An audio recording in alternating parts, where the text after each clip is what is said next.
One of my most significant encounters as a missionary was when my team went on a Luke 10 faith journey in the mountains.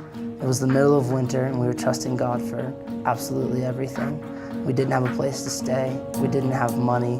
We had no clue what we were going to do, and we needed God to lead us and provide for us. I remember that it was in the afternoon. The Lord had led us to a street where an old lady got out of a taxi and she was struggling to carry her groceries. We offered to help her and she invited us back to her house and she sat us down and went to prepare dinner.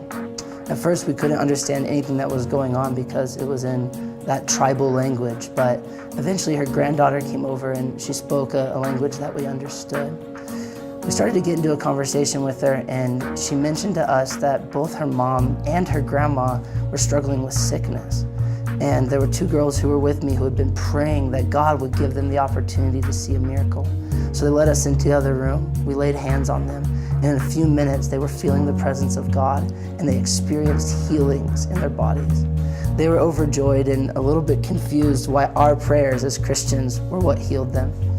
Later that night, we got to sit down with the granddaughter and began asking her more personal questions, and she opened up to us.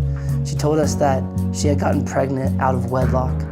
That brought huge shame on her in her community, and she was basically rejected and abandoned by everyone. We began to tell her that there is a way to get free from shame. Jesus' death, his burial, his resurrection, that is the only way for a person to break the power of shame on their life. She was deeply moved by this, and we offered to pray for her to experience that love of Jesus that pushes out shame. She wanted that, and so we laid hand on her, and she experienced the Holy Spirit for the very first time. It was that night that she got to pray for Jesus to reveal himself to her, and it was the first time she had ever in her whole entire life heard the gospel.